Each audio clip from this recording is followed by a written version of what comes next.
전국에 계신 문화일보 애독자 여러분, 그리고 문화일보 유튜브 애청자 여러분, 안녕하십니까. 오늘 2026년 6월 9일 화요일 허민의 뉴스쇼 시간 여러분 맞이합니다. 네, 오늘 날씨도 좋고 여러 가지 참 좋은 일들이 많을 것 같은 날입니다. 여러분 여러 가지 일상생활에서 좋은 일들 많은 날 되시길 기원합니다.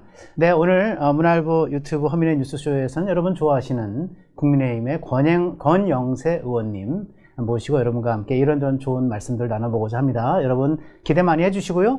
그리고 이어서 이제 제가 진행하는 이제 별도 꼭지로 해서 잠실의 청년들이 모인 까닭은 이란 제목으로 제가 오늘 또 문화일보 한계면으로 나가는 허민의 정치 카페에서도 그 글을 썼습니다만은 여러분과 함께 좋은 얘기들 좀 많이 나눠보고자 합니다. 예, 그러면 오늘 모신 손님 여러분께 인사를 드리겠습니다. 권영세 의원님 어서 나와주십시오. 예, 네. 안녕하세요. 권영세 의원입니다. 네네. 오늘 이렇게 불러주셔서 고맙습니다. 네, 문화일보 유튜브 처음이신데. 예, 그렇습니다. 네, 그래도 우리 애청자 여러분께 한번 인사 말씀. 애청자 여러분께 인사 말씀. 네. 예, 권영세 의원입니다. 우리 문화일보 이 유튜브를 통해서는 제가 처음 뵙는 것 같은데 앞으로는 좀 자주 좀 불러주시기를 기대를 하고 우리 정치가 아까 우리 날이 굉장히 좋다고 우리 허민 국장께서 얘기하셨습니다만 여러 가지 다른 거는 좋은데 우리 전국은 그렇게 좋지 않아서 정치를 하는 사람으로서 굉장히 죄송스럽게 생각을 합니다. 여러 문제들이 하루빨리 풀려나갈 수 있도록 최선을 다하겠다는 말씀 드리고 개인적으로는 역시 좋은 날 되시기 기대하겠습니다. 감사합니다.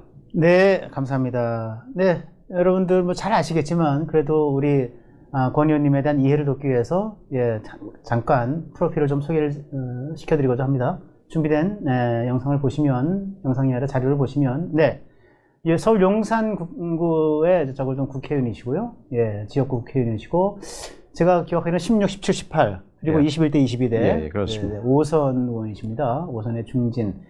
네, 2000년도에 2002년에 들어왔습니다. 2002년에 보궐선으로 보궐선거로 들어오셨죠? 들어왔죠. 맞습니다.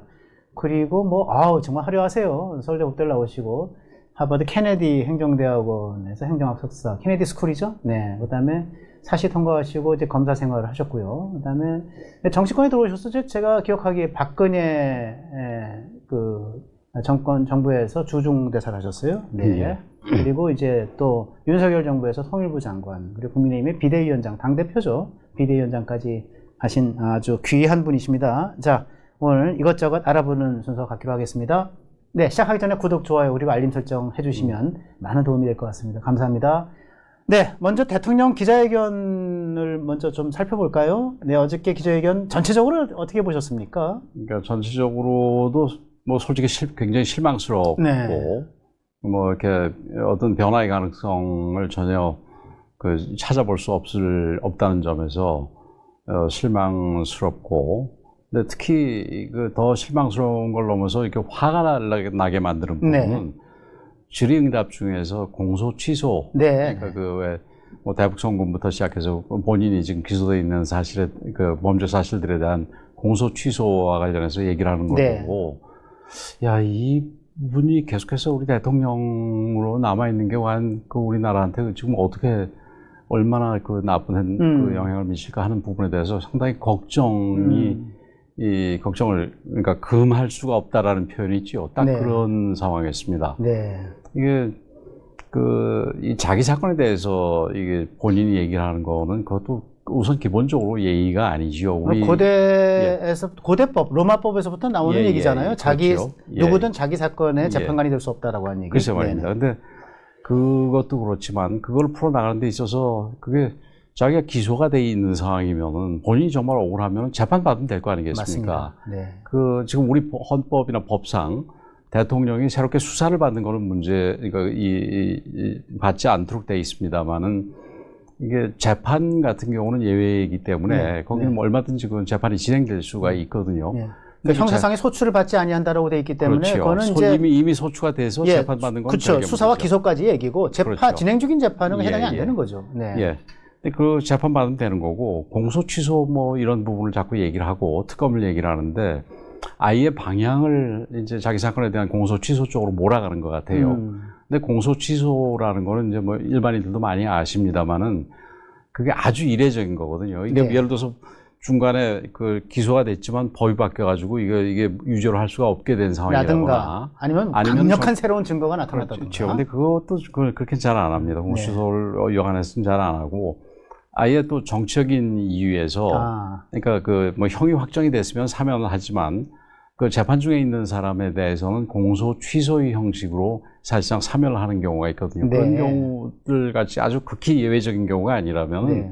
그럼 재판으로 사실 심판받는 게 맞는 얘기죠. 맞는 얘기죠. 근데 그걸 아예 뭐 이 수사 기소 과정에서 문제가 있고 그렇기 때문에 경찰에서 하나 검찰에 하는 건 문제가 있어서 특검 네. 방식으로 하는 게 적당하다 뭐 이런 식으로 얘기를 하는 걸 보고 네. 이 사람은 이런 그 절차에 대해서 우리 국민들을 완전히 한쪽으로 지금 호도하고 있다 이런 생각을 금할 수가 그렇군요. 없었습니다. 제가 보기에도 참 그런 점이 예. 좀 마음에 많이 걸렸는데 사실은 그 대통령이 어저께 선거 결과에 대해서 물었더니 그 답변이 이길 만한 곳, 이겨야 하는 곳에서 이기지 못했기 때문에 승리를 할 수 없다라고까지 네. 얘기를 했고 여러 가지 아쉬움을 많이 남겼거든요. 예. 그렇다면 사실은 뭐 숫자적으로 보면은 이제 16군데 중에서 13곳을 가져왔기 때문에 12곳이죠. 12곳을 가져왔기 때문에 숫자적으로 하면 승리라고 할 수 있지만 심리적으로는 승리가 아니다라고 생각하는 거거든요.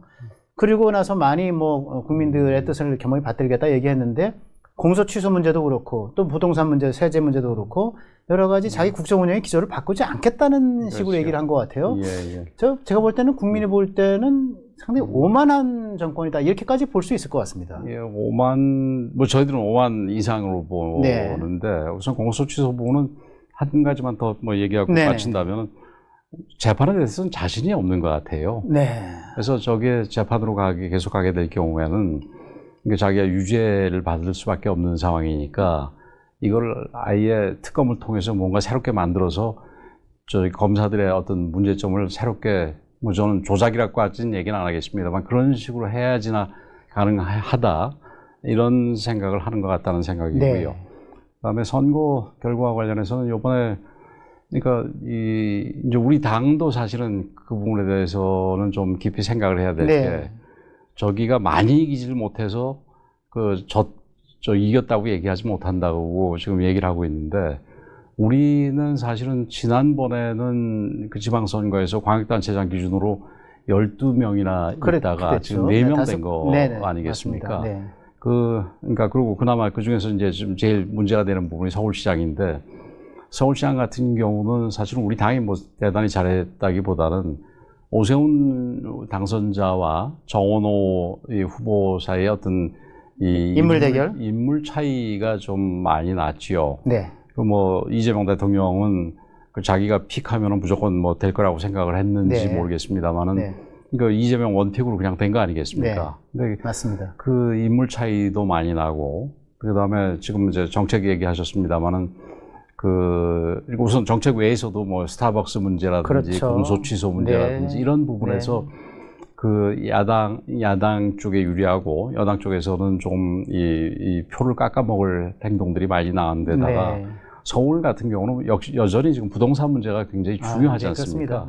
그래서 그 부동산 문제에 대해서 전혀 변함이 없고 이거 공급을 통해서 그러니까 이 경제의 일반 원칙에 따라서 수요 공급에 따라서 공급을 많이 해서 이 가격을 잡겠다라는 게 아니라 세금이라든지 뭐 대출이라든지 그다음에 사회적인 낙인이라든지 뭐 이런 식으로 해결하겠다는 태도에 대해서 그러니까 우리 서울 시민들이 이제 이 불만을 가지고 이렇게 된 거지. 사실은 우리 당이 잘해서 된 부분은 저는 아니라고 생각을 합니다. 그래서 그런 측면에서는 우리 당이 뭐 계엄과 탄핵 그다음에 지금 뭐 대선의 패배 또 지방선거에서도 이런 결과를 난 거에 대해서 이제 근본적인 여러 가지 고민들이 있지 않으면은 앞으로 2년 가까이 뒤에 있을 총선이라든지 그 이후에 있을 대선에서 정권을 되찾아오는 게 쉽지 않을 거다 이렇게 생각을 합니다. 그런 걱정은 뭐 당내에서도 많이들 하는 것 같고요. 좀 이따가 그 문제는 조금 더 짚어보도록 하고요. 그 기자회견 관련해서 대통령 기자회견 관련해서 한 가지를 더 여쭙자면 권 의원님께서 페이스북에 어저께 올린 글을 제가 봤는데 계속 대통령을 하면 안 되겠다 되겠다라는 생각까지 든다라는 예, 얘기를 예. 하셨어요. 잠깐 보실까요? 예.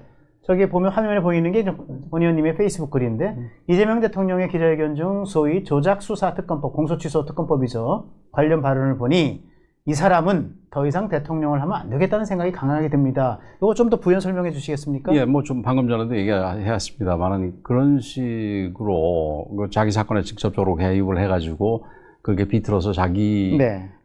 이 어떤 그 사후에 안전만 생각하는 사람이라면 다른 부분에 있어서도 굉장히 이게 어떤 사적 이익 중심으로 돌아가고 네. 편향된 네. 그런 식의 정책 결정을 하는 가능성이 굉장히 크다고 생각이 됩니다. 그런 분이 지금 우리가 뭐 대한민국뿐만이 아니라 지금 세계 전체가 굉장히 불안한 상황 아니겠습니까? 네. 세계 질서가 맞습니다. 크게 봐서 네. 재편되고 있는 상황이고, 그렇죠. 네. 그 재편이 뭐 조용하게 이루어지고 있는 것도 아니고 지금 이란에서 전쟁이 일어나고 있고 또 유크레인 전쟁은 지금 4년째지요? 맞습니다. 네. 4년이 넘게 이끌어가고 있고. 만 4년이 지났죠. 예, 그 과정에서 미국이 좀 흔들리는 부분도 있어 보이고, 그 과정에서 중국은 그러니까 부상하고 있고, 예, 그게 단순히 안보적인 측면이 아니라 경제적인 측면에서도 다 같이 연결돼서 일어나고 있는 거 아니겠습니까? 네. 그래서 이런 때에서는 우리가 조금 멈칫하면은 그냥 나락으로 떨어지고, 맞습니다. 네. 우리가 잘 버텨나가면은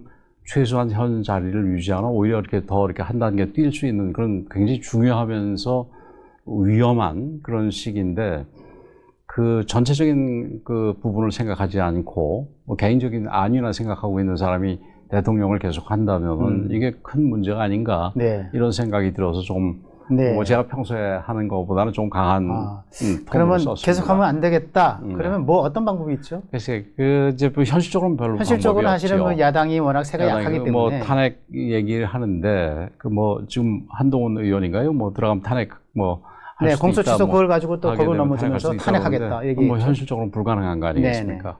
그래서 그거는 뭐 어려울 것이나 지금 그 잠실에서 일어났듯이 네. 우리 젊은이들 같은 경우에 네. 특히 이 옳지 못한 거, 그다음에 공정하지 못한 거 이런 부분에 대해서는 언제든지 목소리를 내는 거 아니겠습니까? 네. 내는 이 맞습니다. 상태가 네. 됐지 않습니까? 네. 그래서 그런 식의 이재명 대통령이 행태를 보인다면 젊은이들을 포함을 해서 우리 국민들이 가만히 있지 않을 거다 이렇게 생각을 합니다. 알겠습니다. 예. 더 이상 더 깊이는 묻지 않겠습니다. 예. 그러나 하여간 현실적으로 탄핵은 뭐 어렵겠지만 그래도 불구하고 끊임없이 문제 제기를 하고 뭐 사실 탄핵이 가능하다면 100번 그 사유상으로 실체적으로야 탄핵 당해야 마땅한 부분들이 있었죠. 그렇군요. 예. 탄핵당에 마땅한 부분이 있지만 현실적으로 어렵기 때문에 그럼에도 불구하고 끊임없이 문제 제기를 하고 또 거기에 대해서 대통령이 수용하고 정부가 수용하지 않으면 국민적 분노가 이거는 뭐 걷잡을 수 없이 커질 것이다. 라고 그래서 현실적이지 않더라도 어쨌든 그 사안별로 짚어둘 건 반드시 짚어둬야죠. 네. 이게 역사의 기록에 남겨둘 필요가 있지요. 네, 알겠습니다. 자, 그 지방선거 얘기 조금만 더 해보겠습니다. 네, 일단 용산구가 성적이 괜찮아요. 어떻게 좀 그렇습니다. 자랑을 좀 해주시죠. 다행히 용산에서는 뭐 오세훈 시장도 많이 이기고 구청장도 이기고 그 시의원 선거가 2개인데 2개에서 다 이기고 구의원도 과반수를 얻었습니다. 용산이 사실 용산도 굉장히 변화가 많은 데인데 용산이 부동산 문제가 굉장히 그러면서 중요한데 새로운 한강벨트의 그렇죠. 격전지로 떠오르는 거죠. 그렇죠. 그 국제 업무지구라든지 용산 공원 문제라든지 이런 데서 뭐 이 사람들은 무조건 용산 그 중요한 땅들에다가 집만 짓겠다는 거거든요. 그런 부분들이 그러니까 재개발 재건축이라든지 이런 통상적인 루트가 아니라 다른 데 더 중요한 용도에 쓸 데다가 무슨 집 짓겠다 그러면 그런 부분에 대해서 굉장히 좀 비판적으로 생각을 하셨던 것 같고 그런 부분이 특히 이번에 그 용산에서 승리할 수, 뭐 물론 우리 후보들이 좋아서 그랬습니다만은 승리할 수 있는 요인이었다 이렇게 생각을 합니다. 어쨌든 용산이라고 하는 게 이제 윤석열 대통령 시절에 이제 용산에 그 이태원 참사가 있었고 그것 때문에 또 구청장이 여러분들 순환도 겪고 이제 이랬기 때문에 그런 기억이 있어서 이게 힘든 선거가 치러질 수도 있겠다라는 생각도 했었는데 구청장에 또 서울시장 뭐 당선인데 여러 가지 기여를 했고 구청장, 그다음에 구의원, 시의원까지 해서 좋은 성과를 얻으신 거에 대해서는 제가 볼 때는 저 권영세 의원님의 탁월한 영도력이 작용한 거 아닌가. 그렇지 않고 우리 용산 구민들한테 감사할 따름이지요. 역시 정치적 뭐 탁견이라 생각을 합니다. 네. 용산이 그래도 어쨌든 제가 볼 때는 이게 강남 3구 4구, 강남 서초, 송파, 그다음에 강동, 넓게는 뭐 광진까지 요새는 뭐 포함되고, 근데 이런 걸 포함해서 용산, 영등포, 마포, 뭐 서대문 이런 지역까지가 또 전부 다 이 부동산 그와 관련된 이 뭐랄까 중구까지 그렇죠? 그래서 새로운 한강 벨트, 부동산 벨트로 떠오른다는 것을 용산의 결과를 보고 제가 새삼 느끼겠더라고요. 뭐 서울 전체가 아까도 말씀드렸듯이 부동산이 굉장히 중요한 이슈 중에 하나지만 특히 용산과 말씀하신 그 한강 벨트 몇 개는 더 좀 민감한 그런 것 같습니다. 지역들입니다. 서울시장 승부가 6월 3일 본투표 끝나고 새벽 내내 이어질 때까지 열세였다가 오전 7시 반, 그렇죠? 6월 4일 오전 7시 16분입니다. 정확히 얘기는. 16분에 골든크로스가 이루어지면서 그때부터 조금씩 해서 아주 박빙의 아침 7시 16분 맞네요. 첫 골든크로스. 그래서 오세훈 측은 환희, 정원호 측은 탄식이 교차를 했는데 뭐 아까 말씀하셨지만 서울시를 가른 것은 역시 뭐와 뭐다. 서울시의 승부를 가른 것은 뭐다? 뭐 첫 번째? 첫째는 인물 차이. 인물 차이다. 그다음에 두 번째는 저는 부동산이다. 문제였다. 하나 더 들면 공소 취소 같은 공소취소와 그 뭐 스타벅스라든가 이런 이재명 대통령의 우리 국민들의 그러니까 감정 내린 정서와 반하는 그런 주장들, 이런 것들이 영향을 줬다 이렇게 생각을 합니다. 지금 의원님의 말을 들으면서 결국은 이제 인물 대결은 변론으로 하고 직접적 영향을 미친 또 다른 이제 이 그 외부 요인으로서 부동산 요인과 공소 취소 등 정치적, 감정상 건드리는 요인이 있는데. 부동산 문제, 전 선거라고 하는 것은 막판으로 가면 역시 분노, 앵거, 분노 투표가 결정을 하는 요인이 크다고 봅니다. 이제 여당은 이제 주머니에 돈 찔러주는 사실 뭐 리얼하게 얘기하면 그래서 이익 투표를 노릴 텐데 야당의 무기는 사실은 상대의 실수를 역이용하는 분노 투표 이런 것들이 크다고 보는데 이 부동산은 제가 볼 때는 이제 지갑의 분노를 불러일으켰고 근데 공소 취소나 아니면은 이제 그 소비자의 선택을까지 강요하는 이제 뭐 탱크데이, 뭐 스타벅스 논란 이런 것들은 감정의 분노를 불러일으켰다. 저는 그렇게 얘기를 하는데 어떻습니까? 괜찮습니까?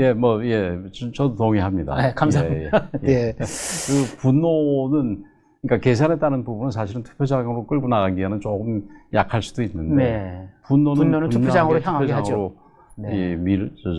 이끌게 되겠지요. 자. 아까 말씀을 하셨는데, 대통령은 이길 곳에서 졌기 때문에 이겼다고 할 수 없다. 근데, 당내에서는 뭐 그 말씀 좀 아까 해주셨지만, 그런데 이게 하지만 이게 참패다라고도 얘기하시는 분이 있어요. 하지만 저는 이제 제 생각에는 참패까지는 아닌 것 같은데. 참패까지는 아니라고 할 수가 있겠지요. 그러니까 그 재반 사정을 같이 생각을 해야 되는 게, 이제 일반적인 상황이라면 뭐 틀림없이 참패지요. 그러나 이게, 우리가 처한 상황이 아까도 말씀드렸습니다만 계엄과 탄핵, 대선 패배 또 그래서 신임 대통령이 취임한 지 1년 만에 이루어지는 선거니까 그런 부분에서는 우리가 그러니까 참패했다 얘기하기는 아니라 그러니까 뭐 진선 건 분명하지만 그걸 참패까지는 뭐 좀 과하지 않겠나. 제가 좀 약간 민감한 문제를 질문을 드릴게요. 그러면 이제 참패는 아닌데 패배는 분명하다. 그럼 대통령은 대통령대로 또 하여간 승리라고 얘기할 수 없다. 민주당이. 이 속에서 참패를 주장하는 내부의 이제 일부 의원들이나 세력들이 있는 것 같아요. 소위 뭐 노골적으로 얘기하면 친한계를 중심으로 해서 그런 의원이 있는데 장동혁 지도부를 해체하고 장동혁은 퇴진하라. 이런 요구를 하는데 지금 어떻게 해야 된다고 보십니까? 글쎄요, 그러니까 좀 우리 당이 좀 사실은 얘기하기가 굉장히 좀 난처한 부분이 뭐냐면은 장동혁 체제를 비판하면은 친한이라고 그러고 한동훈 의원을 비판하면은 윤호개인이라고 그러고 이게 좀 그런데 사실은 이따가 얘기할 기회가 있는지 모르겠습니다만 한동훈 의원 쪽도 문제가 있고 장동혁 지도부도 좀 문제가 있다고 생각을 합니다. 그 지난 1년 동안 1년 가까이 됐죠. 1년 가까이 온 동안에 장동혁 체제가 어려움 속에서 시작한 거는 뭐 맞더라도 네. 우리 당을 조금 더 이렇게 바꾸고 또 우리가 통합하고 혁신해 나가는. 혁신하고 또 그래서 우리가 다시 이제 수권 정당으로 인정을 받고 이러기에는 뭔가 좀 부족했다. 그리고 그 결과 이번 지방선거가 이제 뭐 어느 정도 평가의 계기 아닙니까, 선거들이. 네. 그 계기에서는 우리가 부족한, 뭐 참패는 아니라도 패배한 결과가 났다. 그래서 그렇게 보여지고, 이런 부분에 대해서 그 사실은 우리가 앞으로 총선과 이 대선을 대비하기 위해서는 어느 정도 좀 정리하는 과정이 좀 필요한데. 정리가 필요하다. 예, 정리하는 과정에는 뭐 그게 여러 가지 논의가 있겠지만 그 중에는 지도부의 퇴진 부분도 이제 포함을 시킬 필요가 있다고 생각을 합니다. 그러나 지금 잠깐 나왔습니다만 지금 잠실에서 투표용지 부족한 문제로 인해 가지고 뭐 얘기 들어보니까 오늘 그 10여 개 대학의 학생회장단에서 뭐 이게 성명을 낸다는 얘기도 있고. 맞습니다. 내일이죠? 정확하게 내일인가요?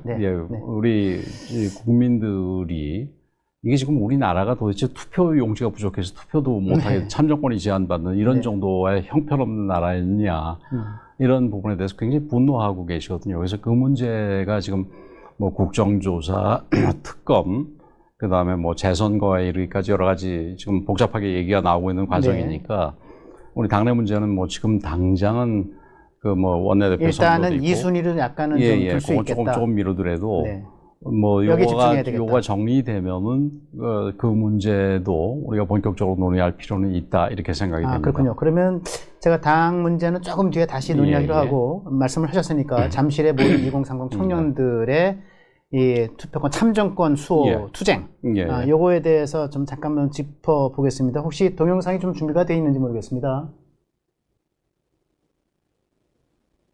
네, 준비가 되어 있나요? 네, 잠깐 볼까요? 음성이 나오나요? 네네. 동영상을 보면서 저희가 논의를 좀 하면 될 것 같습니다.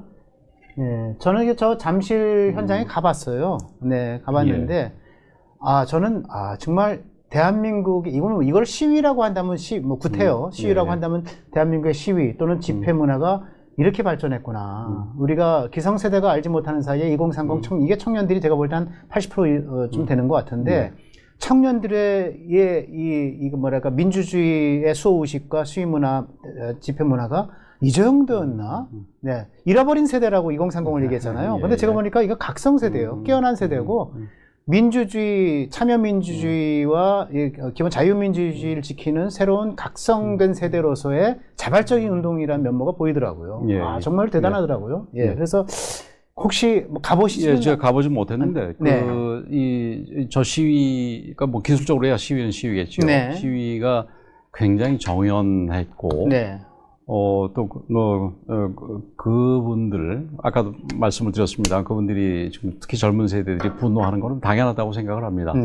그러니까 특히 젊은 세대들은 지금 뭐 이 앞으로 장래가 굉장히 어려운 상황에 이제 그걸 맡게 될 그런 좀 어떤 면에서 안 된 세대들인데. 맞습니다. 근데 사실은 그분들이 자라온 이걸 보면은 저희들 어렸을 때에 비해서는 훨씬 더 좀 이렇게 우리나라에 대해서 자부심도 가지고 있고 우리나라가 굉장히 전 세계적인 면에서 어느 정도 위상을 갖고 있는 상태에서 자부심을 가지고 있었을 거 아니겠습니까? 그런 나라에서 이런 정도의 투표용지가 없어서 투표가 지연될 정도의 형편없는 모습을 보이는 부분에 대해서는 아마 저희들보다 훨씬 더 분노했을 거라고 생각이 됩니다. 그래서 이런 분노에 우리가 맞춰서 그게 이 파퓰리즘에 흐르지 않고 아주 냉정하게 생각을 해서 우리 선거 시스템이 어떻게 고쳐져야 되고 선거 시스템을 관리하는 기구는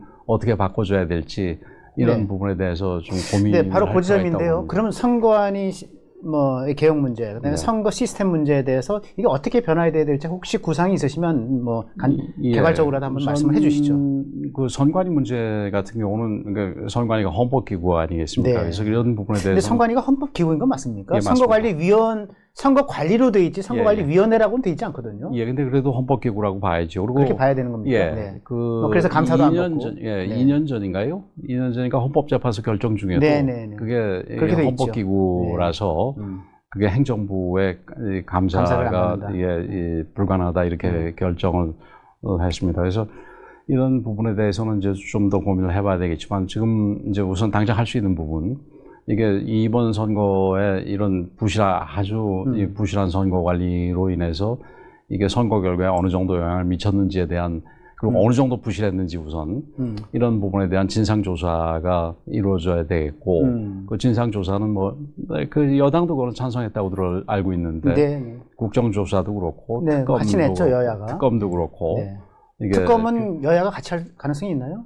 그건 아직 모르겠습니다. 네. 근데 이제 특검 부분은 반드시 필요한 게 사실 저는 뭐 이렇게 이 정치 과정에 대해서 이 수사기관이 들어와서 뭘 수사하고 사법적으로 하고 이런 거에 대해서 않죠. 바람직하다고 생각하지는 않는데 않지만 네, 이번에 중앙선관위와 관련된 이 투표 부실 문제는 이게 국정조사만으로는 우리가 자료를 온전하게 확보하기가 어렵습니다. 네. 그래서 이 수사기관의 압수수색 권한을 통해서 이제 확보를 해야 되기 때문에 특검이 뭐 일반 경찰 검찰은 지금은 믿을 수가 없는 상황이고 이런 부분에서는 그 특검이 반드시 필요하다 이렇게 생각이 되고 그래서 진상조사 결과에 따라서 지금 그게 뭐 재선거가 필요하다면 재선거도 우리가 문을 열어놓고 가야 되고 뭐 그 결정에 따라야 된다고 보는데 우리 당내에서는 또 그게 뭐 우리 당이 거기는 이긴 지역들이 좀 있고 서울시장도 우리가 이겼는데 그렇죠. 네. 좀 이게 애매한 지점이 재선거를 하는 게 주장하는 게 맞냐 이런 그 얘기를 하는 사람들도 있습니다만은 그리고 그걸 뭐 정치적으로 상대방 공격하기 위해서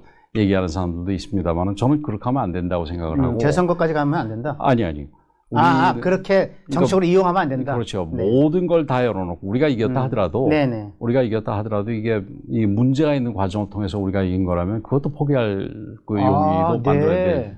우리가 이긴 지역이 있다 하더라도 그러한 문제점을 갖고 배태된 결과라고 한다면 그걸 포기할 수도 있다라는 각오를 갖고 임해야 된다. 예, 이 저는 사안에. 그렇게 생각을 합니다. 뭐 오시장도 아마 본인이 당선됐지만 오시장도 아마 저랑 같은 견해일 거라고 생각을 합니다. 네.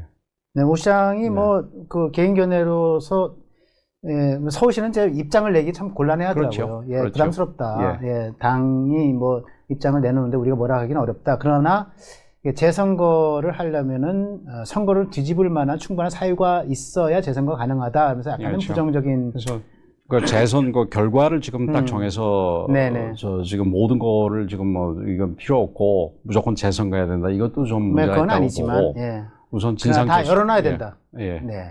그 지금 이런 문제로 재선거하는 게 사실은 그 독일에서 2021년도에 있었지 않습니까? 그때 맞습니다. 2021년이죠. 베를린. 21년입니다. 베를린에서 있었는데 뭐 그때 베를린 마라톤하고 또 거기 코로나 방역하고 이런 게 겹치다 보니까 거기도 그런 문제가 생겼는데 그 이제 이 지방선거 부분은 연방이 아니라 베를린의 헌법재판소가 하고 이 연방 하원 선거는 이제 연방 헌법재판소가 있는데 조금 결이 달랐습니다. 연방 그 헌법재판소에서는 조금 제한적으로 인정을 하고 저 베를린 헌법재판소는 좀 더 폭넓게 인정을 했는데 이번에 우리는 뭐 최소한 그 연방 하원의 입장 이상으로 이게 상당한 정도의 영향을 줬다면 그래서 선거의 진정성이 선거 결과의 진정성이 의심된다면은 이런 부분도 우리가 포기할 수도 있어야 된다 이렇게 생각을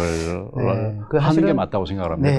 그게 지금 잠실 현장에서의 요구도 뭐 그러니까 워낙 많은 분들이 모여 있다 보니까 주장들도 조금 다양하고 이게 하나로 모아지지는 않았겠지만 아마 대다수는 그런 입장일 거다. 공통된 구호는 재선거였습니다.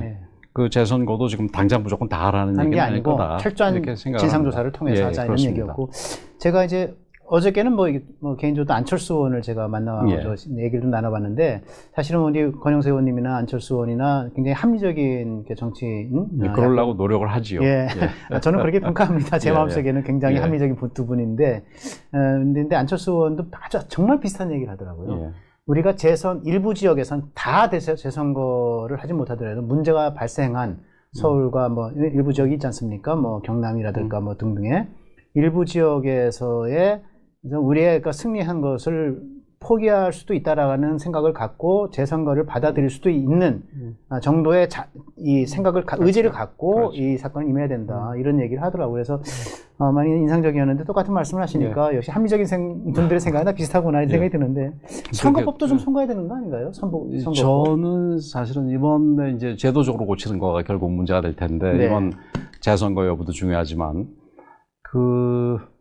이게 무슨 일각에서는 감사원법을 고쳐가지고 이 중앙선관위가 통제받지 않는 무슨 우리 참고적으로는 지난 부산북갑에서 이번 보궐선거에서 얘기한 한동훈 의원이 감사원법 선보겠다 이렇게 얘기했는데 제가 볼 때 그거는 조금 아닌 것 같은데 어떻게 보세요? 그거는 법률가로서는 네. 그거는 적당하지 않은 얘기입니다. 네. 그래서 2년 전에 헌법재판소가 감사원에 중앙선관위 직무감사가 불가능하다고 한 이유가 감사원법이나 중앙선관위법에 그런 규정이 없어서가 아니라 아까 잠깐 말씀 나왔습니다만 중앙선관위가 이 독립된 헌법기구이기 때문에 행정부에 속한 감사원이 중앙선관위를 감사할 수 없다는 거거든요. 네, 맞습니다. 그러니까 법률가라면은 누구나 그래서 감사원법만 고쳐가지고는 안 된다는 헌법적인 문제인데. 그렇죠. 네. 아마 챗GPT만 해봐도 아마 다 알 겁니다. 그래서 전 챗GPT 안 두들겨봐도 알겠던데. 그런 식으로 좀 얘기하는 거는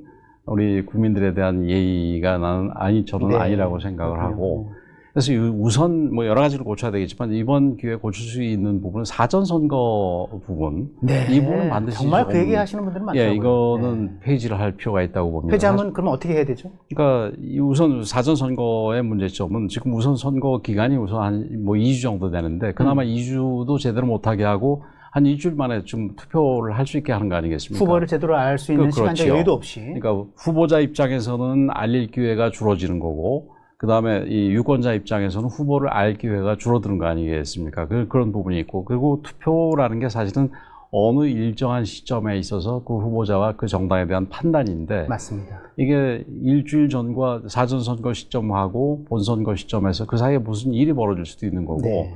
그게 불일치가 있을 수도 있는 부분이거든요. 그래서 이론적으로도 문제가 있다고 보여지고, 그래서 그것도 투표 관리 부분에 있어서도 문제가 지금 이게 무슨 50%만 투표를 이 투표용지를 인쇄를 했는데 관리하는데 문제가 있었는데 이게 다 사실은 사전 투표하고 상관이 있는 거 아니겠습니까? 그래서 사전 투표의 도입 취지가 이게 그러니까 좀 더 많은 사람들이 투표할 수 있도록 그러니까 투표를 독려하고 투표 참여율을 높이자 이런 취지라면은 차라리 본투표를 이틀을 하게 하더라도 사전투표를 없애서 이 선관위의 부담을 줄이고 그래서 그리고 또 이 사전선거로 인한 여러 가지 이론적인 문제점도 제거한 상태에서 투표 참여를 제고하는 게 맞다고 생각을 합니다. 그렇군요. 정말 의원님 말씀을 들으니까 참 명료해지는데 저도 사실은 본투표를 좀 늘려야 되는 거 아닌가 날짜를 그런 생각을 갖고 있었는데 저도 합리적인 반열에 좀 들어가는 건가요?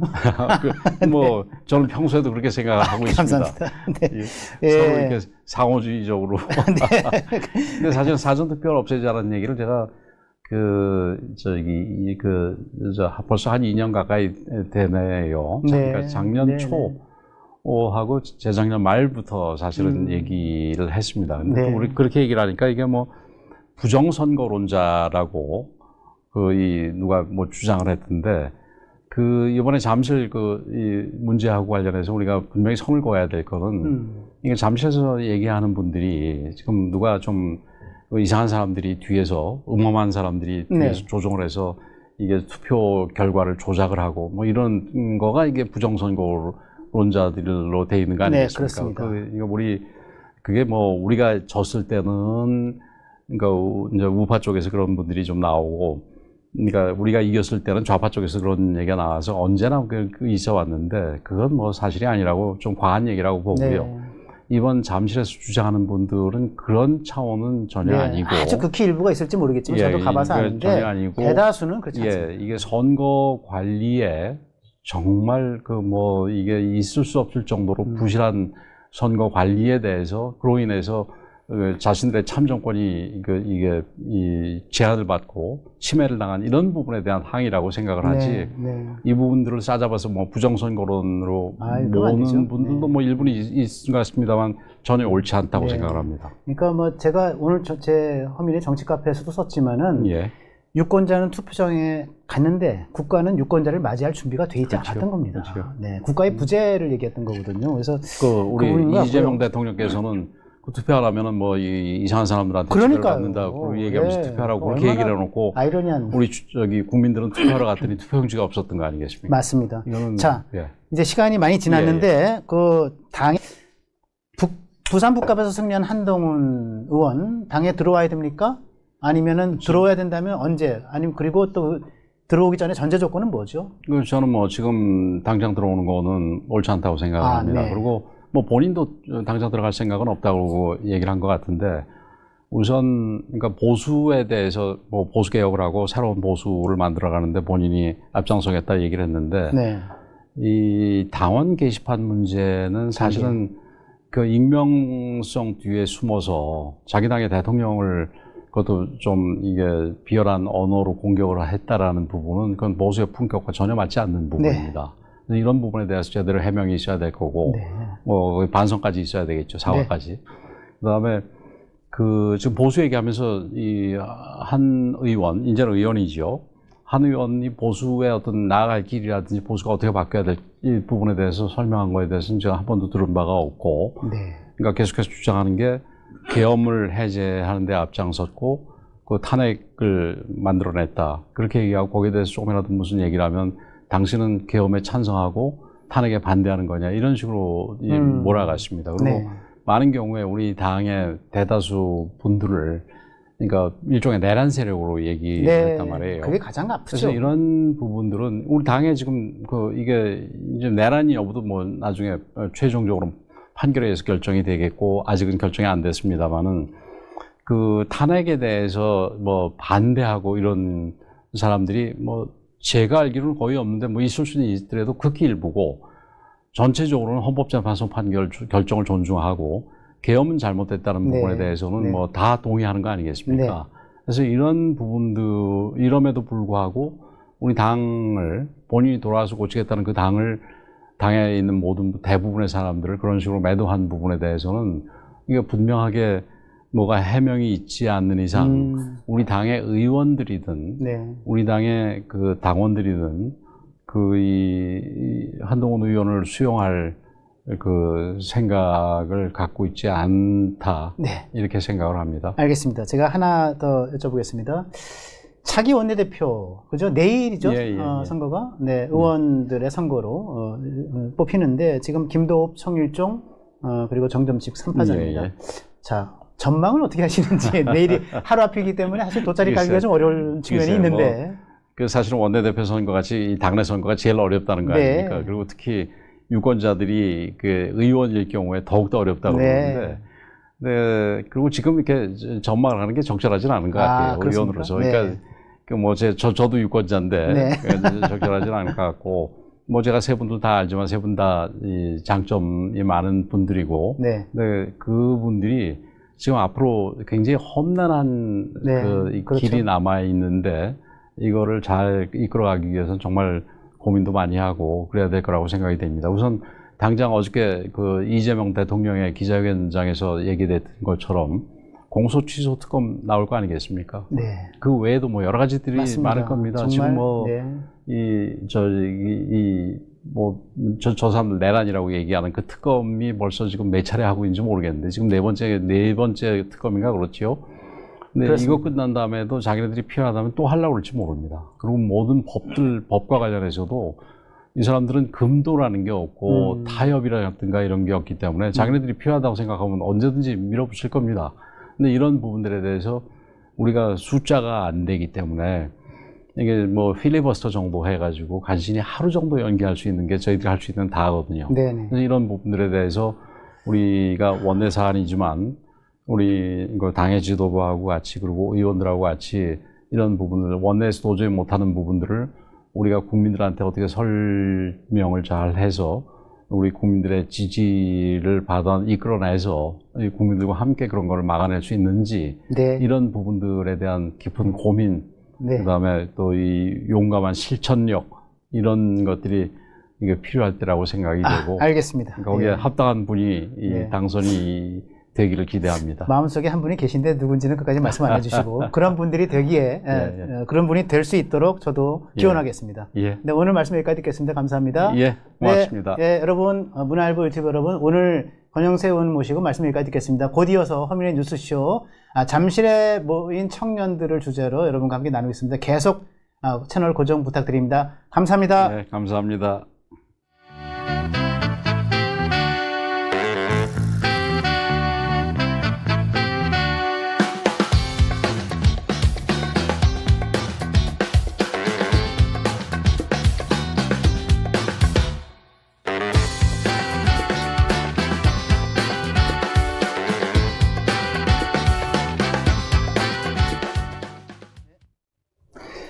네, 6월 9일 오늘 화요일 허민의 뉴스쇼 조금 전에 권영세 의원님, 국민의힘 의원님 모시고 여러분과 함께 나눠봤습니다. 여러 가지 좋은 얘기들 많이 나눴고요.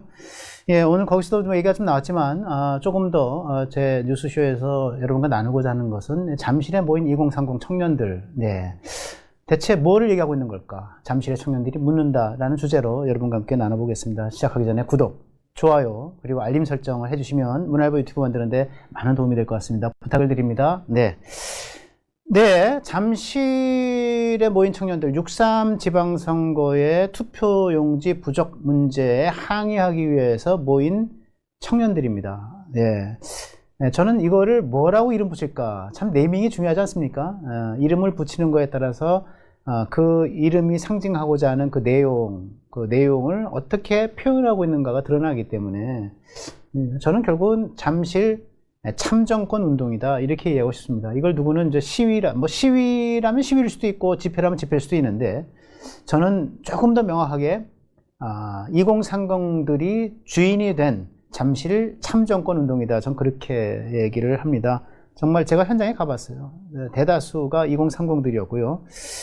그 참 아이러니한 건 말이죠. 좀 전에 권영세 의원님께서 그런 얘기를 하셨는데 대통령이 이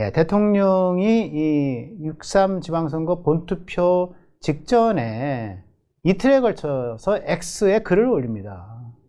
X에 글을 올리는데 여기서 이제 긴 글을 비교적 올리는데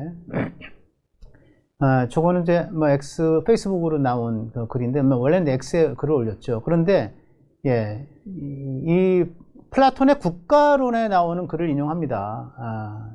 이게 유능하고 충직한 일꾼을 뽑자라고 하면서 반드시 투표하자. 정치를 포기한 결과는 가장 저질스러운 인간에게 지배당하는 것이라고 하는 플라톤이 얘기했다는 얘기를 인용해서 했는데 플라톤의 이제 원래 이제 인용과는 좀 달라요. 정치에 참여하지 않는 가장 큰 벌은 자기보다 더 월스맨, 자기보다 못한 인간들에게 지배당하는 것이다. 요게 이제 제가 읽은 플라톤의 국가론에 나오는 정확한 어디입니다. 정치에 참여, 현명한 인물이라는 얘기죠. 정치에 참여하지 않은 가장 큰 형벌은, 퍼니시먼트라 되어 있어요. 큰 형벌은 자기보다 월스맨, 더 못한 사람들의 지배를 받게 되는 것이다. 이렇게 얘기한 건데, 저기는 이제 저렇게 좀 약간 좀 극단화된 표현들이 저게 지금 현대 정치에서 인용되는 이제 약간 의역화된 인용문이라고는 좀 보여집니다. 어쨌든 그런 이게 뭐냐면 정치에 무관심을 질타하고 투표 참여를 독려하는 글이죠. 내용적으로는 이 저질스러운 사람이라고 집단은 뭘 얘기하는 거겠습니까? 상대적으로 이제 반대 진영, 야당, 국민의힘을 얘기하는 것일 텐데 그렇게 해석이 됩니다. 그런데 이제 형식적으로는 어떤 투표 동료의 의미를 담고 있었죠. 그런데 참 아이러니한 것은 이 투표 동료의 글이 X를 통해서 SNS를 통해서 이틀 연속 나갑니다. 그런데 본투표 날 투표용지 부족 사태가 벌어진 겁니다. 이거 기막힌 정치 우화 아닌가요? 정치 에피소드, 정치 우화, 아이러니라고 저는 생각이 들어요. 특히 이제 송파구라 나왔는데 어떻게 중앙선관위 발표에서는 기존에 16곳, 20몇 곳, 그러다가 51곳으로 나왔다, 91곳으로 늘어났죠. 이게 더 얼마나 늘어날지 모르는 일이고요. 이게 8일 현재 기준입니다. 그리고 투표 중단이 벌어졌던 곳도 뭐 한두 곳에서 10여 곳, 21곳까지, 26곳까지 늘어났나요? 네, 그렇게 됐습니다. 투표 중단이 됐는데, 여러분, 저는 투표용지의 가치는, 선거는 민주주의의 꽃입니다. 투표용지의 가치는 정말 천하 우주만큼 귀한 겁니다. 이거는, 기독교를 믿고 안 믿고를 떠나가지고 성경에 그런 얘기가 나와요.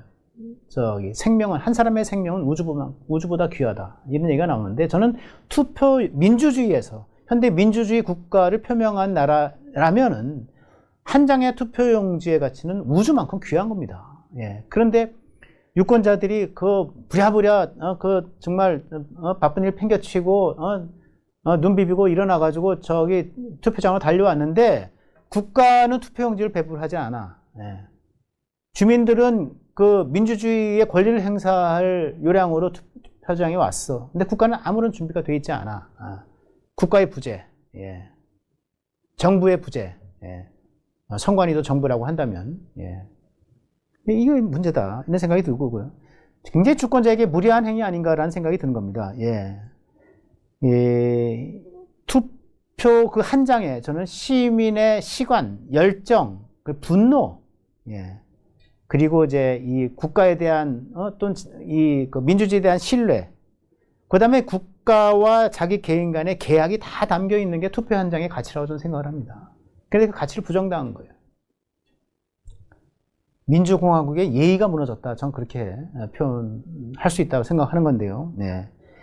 잠실 청년들 제가 좀 만나봤습니다. 네, 주말에 잠실 가가지고 이런저런 분들을 10여 분 이상 좀 만나서 대화도 해보고 뭐 어떤 사람들은 약간 경계하는 눈빛, 그러나 대부분의 사람들은 자기가 그린 태극기, 또 자기가 이제 손수 만든 도화지에다가 그려서 만든 재선거 구호가 담긴 팻말, 예, 종이 플래카드 이런 것들을 나눠주고 정말 그냥 이 자신감 있는 어조로, 누가 시켜서가 아니고, 예, 저기 있는 사람들이요, 여기 연단도 없고 조직화된 본부도 없어요. 이게 컨트롤 타워라고 그러죠. 무슨 야전사령부 이런 게 없어요. 그냥 무대도 아주 허술해요. 그냥 아무나 올라와서 자유발언하고, 그러나 재선거 구호로 하나로 통일된, 예, 물론 여기를 이용해서 이러저런 다른 목소리를 내는 사람들이 일부 있지만 그것이 이 전체가 아닙니다.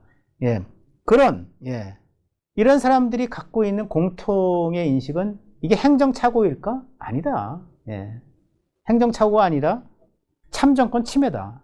주권자가 투표장에 왔을 때 정작 주권자에게 국가는 없었다. 이런 얘기를 하는 겁니다, 지금.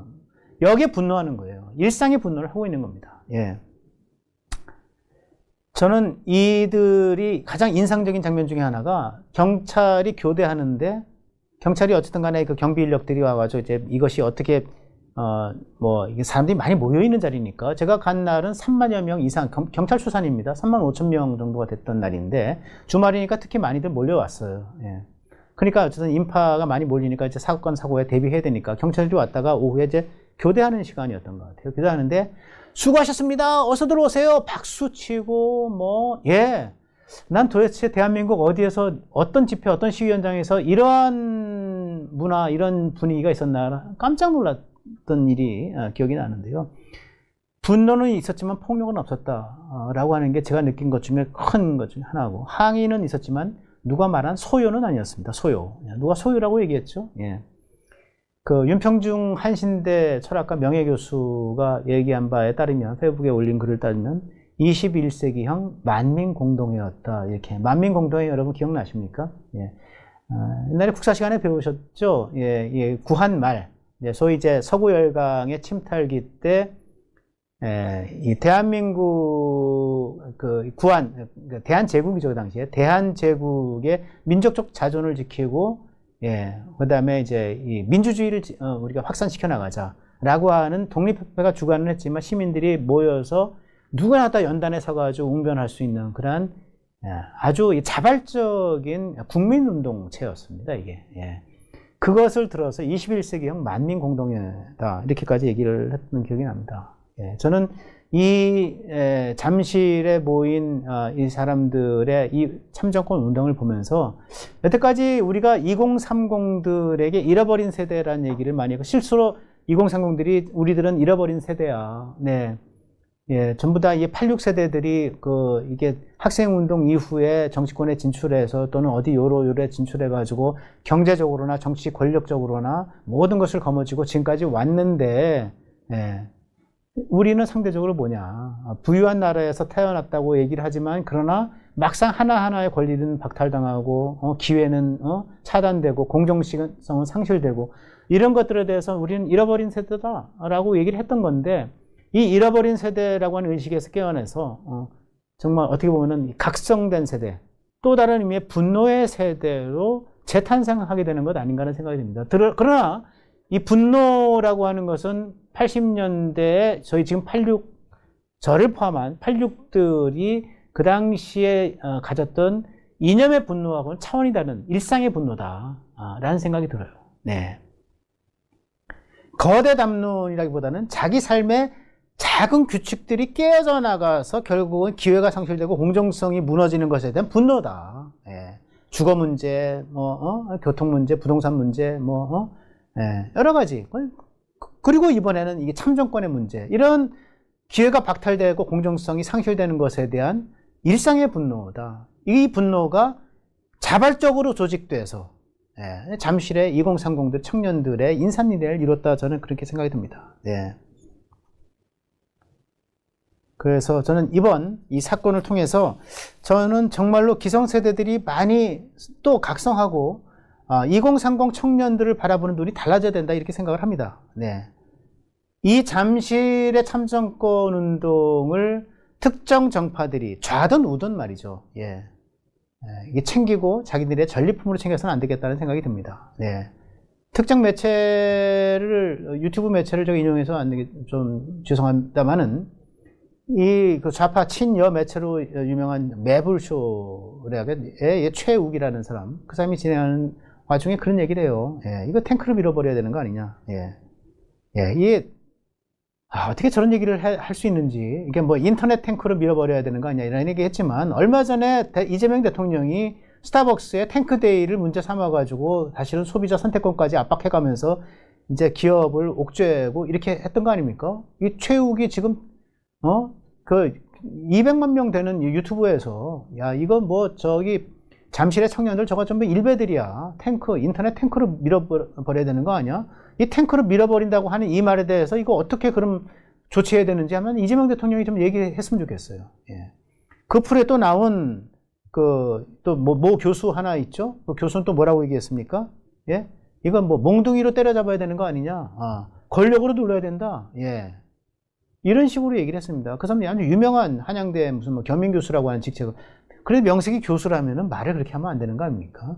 교수가 아니라 시장의 장사미사 필부도 그렇게 얘기하면 안 된다고 저는 생각을 합니다. 예.